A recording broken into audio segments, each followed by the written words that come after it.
Silencer লাগায়া বিশাল জোরে জোরে আওয়াজ করে করে রাস্তার মধ্যে মানুষকে কষ্ট দেই, আওয়াজ দেই। যুবকদের মনে হয় এখনই তো সময়, স্পিকার নিয়ে ডেস্ক নিয়ে নদীর ভিতরে খালের ভিতরে একেবারে ট্রলারের মধ্যে স্টিমারের মধ্যে স্পিকার লাগায় জোরে জোরে গান বাদ্য করে মানুষকে কষ্ট দিই। পাগলামি করার এখনই তো সময়, এখনই সেই সময়টা করে নিই। যুবকদের কাছে এখনই তো মনে হয় বৃদ্ধ বয়সে তওবা করে নিব। যত খেল তামাশা করা দরকার, পাগলামি করা দরকার, ঘোরাফেরা করা দরকার, যত ধরনের আনন্দ করা দরকার, আমোদ করা দরকার, ফুর্তি করা দরকার, বলে এই যুবক বয়সে করে নেই, বৃদ্ধ হলে আর পারবো না, আর পারবো না। না রে যুবক বন্ধু, আমার এটা সম্পূর্ণ ভুল ধারণা। তুমি আমি মনে করতেছি বৃদ্ধ বয়সে গিয়ে তওবা করে ভালো হয়ে যাব, কিন্তু যুবক তুমি আমি বলতে পারবো না। তুমি আমি বৃদ্ধ হওয়া পর্যন্ত হায়াতটা আল্লাহ তাআলা তোমাকে আমাকে দিবে কি দিবে না।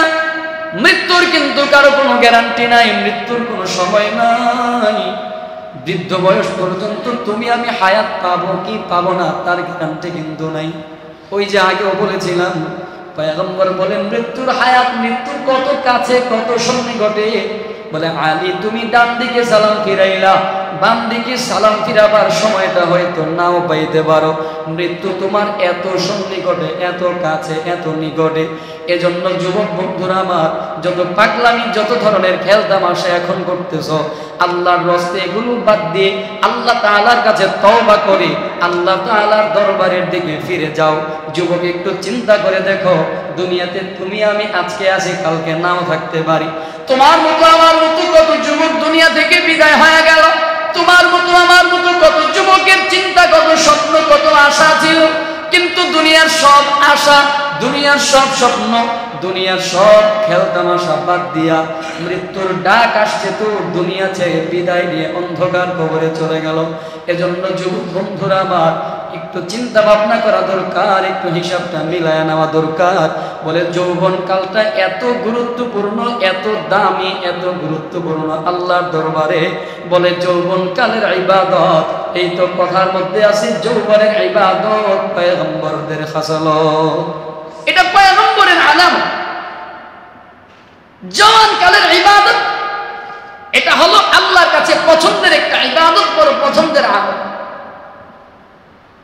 বলে কিয়ামতের ময়দানে, হাসরের ময়দানে যখন যেই দিন কোনো ছায়া থাকবে না, একমাত্র ছায়া থাকবে আরশে আজিমের ছায়া।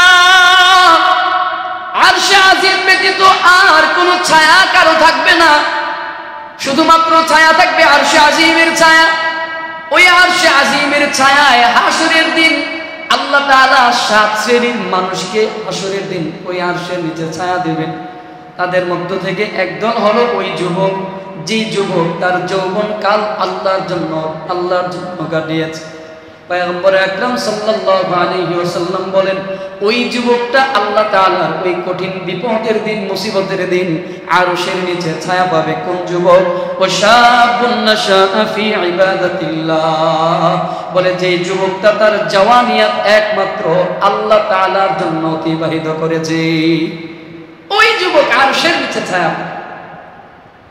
এই যে যুবকটা আল্লাহ তাআলার ভীতির সাথে তার যৌবনকাল অতিবাহিত করেছে, নিজের উদ্দীপনাকে যৌবনকালকে আঁকড়ে রেখে, যৌবনকালকে আয়াত্তে রেখে যে যুবকটা তার যৌবনকাল পার করেছে, যে যুবকটা আল্লাহ তাআলার বিধান বলি প্রতি, আল্লাহ তাআলার বিধানাদির প্রতি সে গুরুত্ব দিয়ে যৌবনকাল পার করেছে, আল্লাহ তাআলার অবাধ্য না হয়ে যে যুবকটা তার যৌবনকাল পার করেছে, হাসরের ময়দানে আল্লাহ তাআলা ওই যুবকদের জন্য ঘোষণা করে বলবেন, ওই সেই যুবকরা দাঁড়াও, যে যুবকরা তার যৌবনকাল পার করেছো আল্লাহর জন্য, তোমাদের জন্য বিশেষ সম্মানের ব্যবস্থা করা হয়েছে আল্লাহ তাআলার আরশের ছায়ার নিচে। ওই যুবকদেরকে দাঁড় করায় আরশে আজিমের ছায়ার নিচে তখন নিয়ে যাওয়া হবে। এজন্য যুবক বন্ধুরা আমার বলেন, যৌবনকাল কি পাগলামি করব নাকি আল্লাহর জন্য ইবাদত করব? রাজি আছি তো ইনশাআল্লাহ? আর আমাদের যারা বৃদ্ধ যারা হয়ে গেছি, যারা যুবক আছে, নিয়ত করি এই জওয়ানিয়ত আল্লাহর জন্য ব্যয় করব। যশ, খ্যাতি, যৌবন, যোগ্যতা, শক্তি, বীরত্ব এগুলো আল্লাহর জন্য ব্যয় করব। আর যারা বৃদ্ধ হয়ে গেছি, আমাদের যুবক সন্তান যাদের আছে যুবক মেয়ে যাদের আছে, যুবতী যাদের কন্যা সন্তান আছে, যুবক যাদের নাতি নাতনি আছে, আমাদের কাজ হলো তাদের এই জওয়ানিয়া, তাদের এই যৌবনকাল যেন নষ্ট না হয়ে যায়, এই ব্যাপারে তদারকি করা। যারা বৃদ্ধ হয়ে গেছি, এটা আমাদের কাজ। কি কাজ?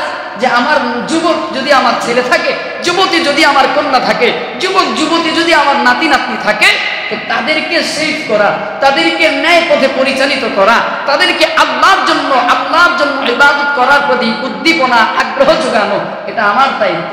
আমি এটা করব। রাজি আছি তো ইনশাআল্লাহ? তাহলে যুবক ভাইয়েরা আল্লাহর জন্য ইবাদত করব, যৌবনকাল আল্লাহর জন্য ব্যয় করব। আর মুরব্বী যারা আছি, ওই আমাদের নাতি নাতনি ছেলে মেয়েরা তাদের যৌবনটা যেন আল্লাহর জন্য ব্যয় করতে পারে, এই ব্যাপারে তদারকি করব। রাজি আছি তো ইনশাআল্লাহ? আল্লাহ কবুল করুক, করেন আমিন।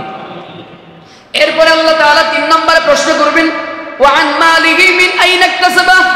বান্দা, তুমি তোমার সম্পদ কোন জায়গা থেকে উপার্জন করেছো? বান্দা, তোমার উপার্জনের খাতটা কোন জায়গায় ছিল? কোন খাত থেকে উপার্জন করেছো? ধন সম্পদ কিভাবে উপার্জন করেছো? স্মরণ রাখা দরকার, সম্পদ শুধু উপার্জনই পূর্ণতা নয়, বরং হালাল ভাবে উপার্জন করাই হলো পরিপূর্ণ পূর্ণতা। উপার্জন করতে পারাই আসল পূর্ণতা না, বরং হালাল ভাবে উপার্জন করতে পারাই হলো আসল পূর্ণতা। উপার্জন করতে পারার নামই হলো পূর্ণতা নয়, হালাল ভাবে উপার্জন করতে পারাই আসল পূর্ণতা, আসল সফলতা।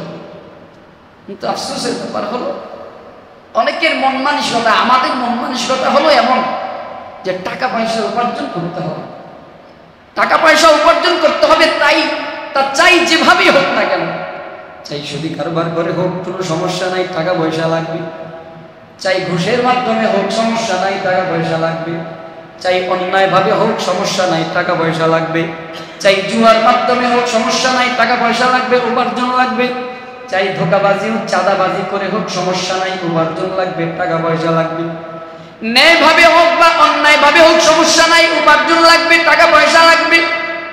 এজন্যই তো কত ধরনের, কত রকমের, কত ভিডিও, কত ধরনের, কত খবরাখবর আমরা পেয়ে থাকি। ওই তো কিছুদিন আগেও দেখলাম এক দাড়িওয়ালা মুরব্বী, এক দাড়িওয়ালা আলেম ব্যবসা করতেছেন, দোকানদারি করেন। দোকানদারের কাছে, দাড়িওয়ালা আলেমের কাছে চাঁদা চাইলো, চাঁদা দিতে অস্বীকৃতি করায় এমন ভাবে কি করেছে জানো? দাড়ির মধ্যে আঁকড়ে ধরে, দাড়ির মধ্যে মুষ্টিবদ্ধ করে, দাড়ির মধ্যে মুঠ করে ধরে ওই আলেমকে অপমান অপদস্থ করা হয়েছে। কি জন্য? বলে চাঁদা কেন দিল না, চাঁদা তাকে দেওয়াই লাগবে। ন্যায় পথে আসুক আর অন্যায় পথে আসুক, এগুলো আমাদের দেখার বিষয় না। কি লাগবে? টাকা লাগবে, টাকা, চাঁদা লাগবে। এজন্য উপার্জন করতে পারে আসল সফলতা নয়। ওয়া আন মালিহি মিন আইনা ইকতাসাবা। বলে বান্দা, আল্লাহ তাআলা প্রশ্ন করবে উপার্জন করেছো কোন জায়গা থেকে, হালাল জায়গা থেকে নাকি হারাম জায়গা থেকে? এজন্য ন্যায়ভাবে উপার্জন করতে পারাটাই হলো আসল সফলতা। আল্লাহ তাআলার দরবারে এক পয়সার হিসাব দেওয়া লাগবেই লাগবে। বান্দা, একটা পয়সা প্রয়োজনে আধা পয়সাও যদি হয়ে থাকে, ওই সম্পদের হিসাবটাও আল্লাহর দরবারে কঠিন থেকে কঠিন করে দেওয়া লাগবে। আফসোসের ব্যাপার হলো যেখানে এক পয়সার হিসাবও আল্লাহর দরবারে দিতে হবে, সেখানে আমরা লক্ষ লক্ষ টাকা পয়সা, কত মানুষের কত হক, কত মানুষের জায়গা জমি আত্মসাৎ করলাম অন্যায় ভাবে, এইগুলোর কোনো ইয়াত্তা নাই, কোনো খবরও নাই। পয়গম্বর আকরাম সাল্লাল্লাহু আলাইহি ওয়াসাল্লাম বলেন, কেউ যদি অন্যায় ভাবে যদি কারো জমি দখল করে আত্মসাৎ করে, পয়গম্বর আকরাম সাল্লাল্লাহু আলাইহি ওয়াসাল্লাম বলেন, আন সাঈদ ইবনে যায়েদ রাদিয়াল্লাহু তাআলা আনহু قال سمعت رسول الله صلى الله عليه وسلم يقول من ظلم من الارض شيئا توقه من 7 أرضين। পয়গম্বর আকরাম সাল্লাল্লাহু আলাইহি ওয়াসাল্লাম বলেন, হযরত সাঈদ বিন যায়েদ রাদিয়াল্লাহু তাআলা আনহু থেকে বর্ণিত, তিনি বলেন পয়গম্বর আকরাম সাল্লাল্লাহু আলাইহি ওয়াসাল্লাম বলেছেন, মান যালামা মিনাল আরদ শাইআ, জমিনের মধ্যে কেউ যদি জুলুম করে, অন্যায় ভাবে কেউ যদি আর জমিন দখল করে, জমি দখল করে, ভূমি দখল করে, তুইকহু মিন 7 আরদিন, বলে আল্লাহ তাআলা কিয়ামতের ময়দানে ওই বান্দাকে তুই কহু 7 তবক জমিন পর্যন্ত তার উপরে জুলুম করবি। কিয়ামতের দিন, কিয়ামত দিবসে ওই পরিমাণ জমি 7 তবক অর্থাৎ 7 স্তর পর্যন্ত, 7 স্তর পর্যন্ত জমি মালা বানায়া তার গলার মধ্যে বেড়ি পরায় দেওয়া। কেউ যদি অর্ধ হাত জমি অন্যায়ভাবে দখল করে থাকে, কেউ যদি অন্যায়ভাবে 1 বিঘা জমি যদি কেউ দখল করে থাকে, পয়গম্বর বলেন তুই কহু মিন সাবঈ আরদিন, বলে কিয়ামতের ময়দানে, কিয়ামতে আল্লাহ তাআলা ওই জমির সমপরিমাণ 7 তবক মানে 7 স্তরের জমি, 7টা 5-7 তলা জমি ওই বান্দার জন্য গলা বানায়া মালা বানায়া তারপর ওই বান্দাকে কিয়ামতে তুলবে।